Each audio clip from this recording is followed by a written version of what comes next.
Kuneyimangaliso ke sizibonayo la eyiningi kakhulu la ku TikTok bese nisibonile lesi story lesi salo sisi lona othe and then ubeshonelwe indoda. Makashonelwa indoda kusho ukuthi ke yena umuntu nje ohlala emakhaya kakhulu and ophila nje isiZulu ngempela nje sisintu sakudala.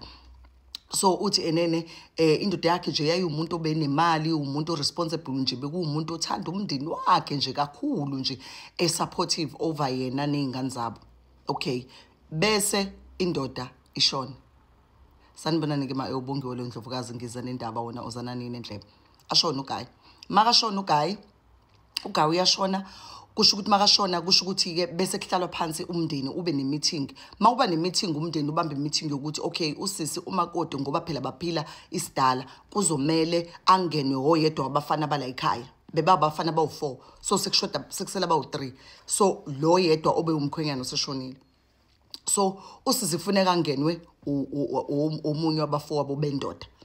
Usisi athi hayi uNotshe angeke ngikhone ke nje ukungenwa ke nje ilaba ke nje laba they are not responsible baphuza utshwala babhizi bayidakwa balala namantombazane they doing everything wrong. So nje mina I'm not going to be able to have a husband engathi ayisile ekhanda. Uthi actually instead of you guys ninginike abafana bala ekhaya ngiyacela ukuthi ingcono ngene ubaba ezala wakhe.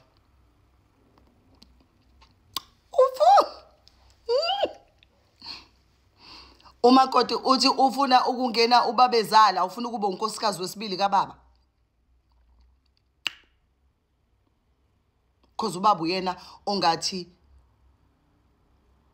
ufana nendoda yakhe like he's very responsible, he's a responsible man and uyawunakekela umndeni wakhe uyiko konke uthi yena ngeke akwazi ukuthi angene abafana bakhe uncamela ukuthi angene yena. Bese nisibonile leso story.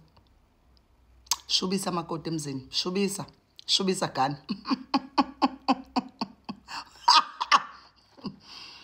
Uthi because ubaba muhle futhi uthi uyilento ayiyona ayifuna endodeni nje uzothile ngathini ngama 51 year old.